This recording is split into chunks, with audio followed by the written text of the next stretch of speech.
Bom dia, meu nome é Leonardo Rodrigues e falarei agora um pouco mais sobre a compressão de vídeo MPEG-4.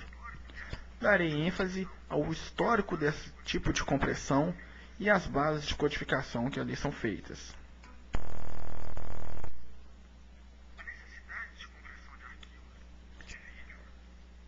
A necessidade de compressão de arquivos de vídeo tornou-se extremamente importante, principalmente com o surgimento de CDs, DVDs e da internet.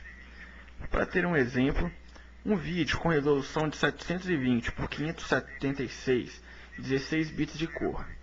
Sem compressão, teríamos 1,35 MB por quadro com 25 quadros por segundo, onde teríamos incríveis 33,75 MB por segundo. Mesmo 4 HDs teriam dificuldade de transmitir um fluxo de dados tão grande.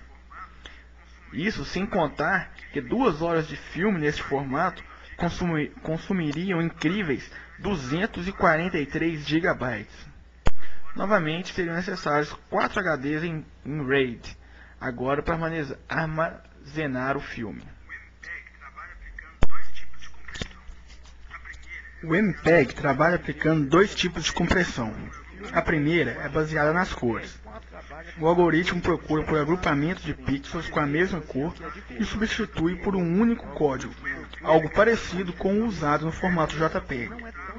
Com essa primeira camada de compressão, já é possível compactar os vídeos em uma razão de mais ou menos de 1/3.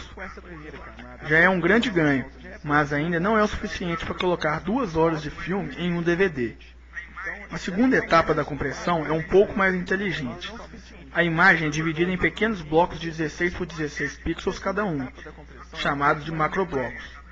Ao invés de simplesmente atualizar toda a imagem a cada quadro, são mudados apenas os blocos que foram alterados de forma perceptível entre um quadro e outro.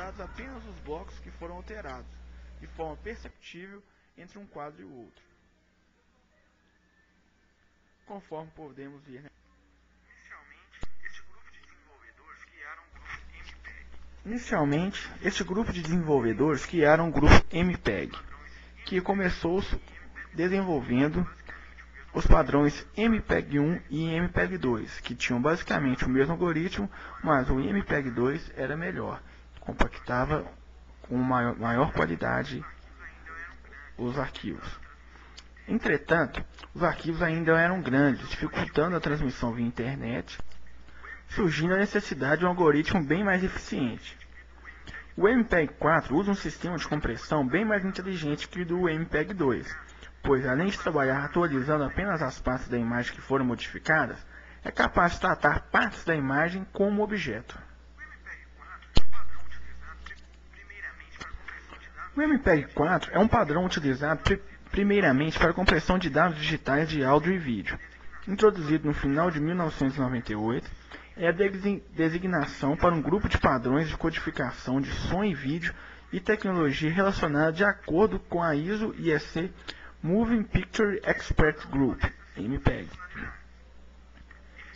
Este padrão fornece as seguintes funcionalidades: eficiência de codificação melhorada, possibilidade de codificação de diferentes mídias, vídeo, áudio, fala, flexível a erros para possibilitar transmissões robustas, possibilidade de interação com a cena audiovisual gerada através do receptor. Na figura ao lado, a gente vai ver um exemplo da codificação MPEG-4. A gente percebe nesses dois quadros que o astronauta move-se para a direita e mexe a cabeça, mas o restante do corpo se mexe muito pouco. No MPEG-4 são trocadas apenas as partes que se movem. Além disso, além do cowboy, do fundo e das partes do astronauta que se moveram, mas não sofreram modificação entre os quadros, todas essas seriam mantidas. Se fosse uma codificação MPEG-2, toda a parte da imagem que se movimenta seria trocada no quadro seguinte. Então a gente vê que o MPEG-4 ele é mais eficiente do que o MPEG-2, porque ele aproveita mais as imagens e não se repete em quadros seguintes.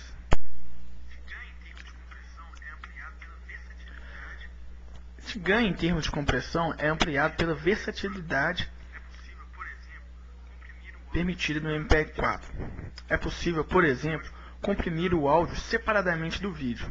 Com isso, você pode compactar o áudio em MP3 e diminuir consideravelmente o tamanho total do arquivo.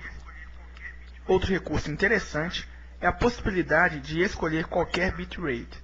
Na prática, isso significa que você pode gerar vídeos do tamanho que quiser. Mas com isso, quanto menor o arquivo, pior a qualidade. Mas é possível chegar a extremos, como transformar um filme de 2 horas num arquivo de 20 megas. Ao longo da história, várias versões do MPEG-4 já foram desenvolvidas. A primeira foi em 1998 e a segunda versão em 1999. Após isso, novas ferramentas foram adicionadas, melhorando assim a qualidade do arquivo. Nem todas as versões são compatíveis entre si, conforme é mostrado na figura abaixo. A gente pode ver que a versão 3 é compatível com a versão 2, a versão 2 é compatível com a versão 1, e assim vai. No que diz respeito à codificação, essa figura mostra um algoritmo básico de como é feita a codificação em MPEG-4, onde a gente tem a entrada do sinal, existe a DCT, as matrizes DCT, a multiplexação do vídeo, a DCT inversa e diversos outros mecanismos onde se faz a codificação deste formato de vídeo.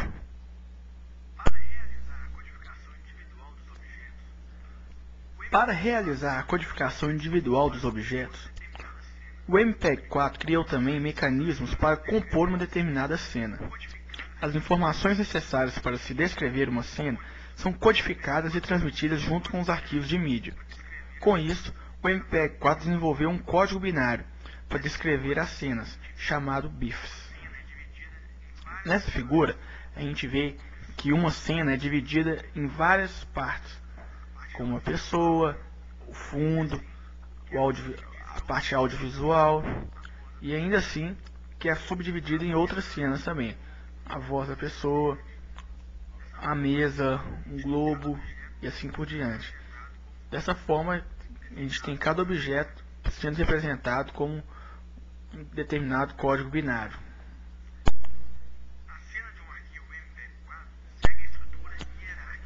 A cena de um arquivo MPEG-4 segue a estrutura hierárquica, conforme visto na figura. Cada nó é um objeto de mídia. A estrutura da árvore não é sempre estática. Outros atributos podem ser trocados, adicionados ou removidos dela.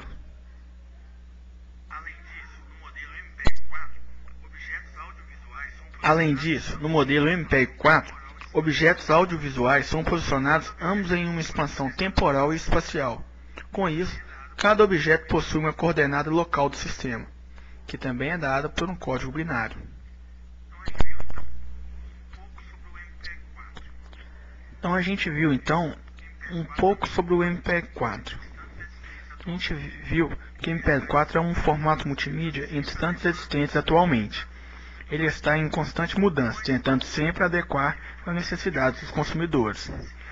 Com a expansão da TV por internet, por exemplo, a necessidade de uma melhor compactação se torna ainda maior para não sobrecarregar muito o tráfego de arquivos na rede.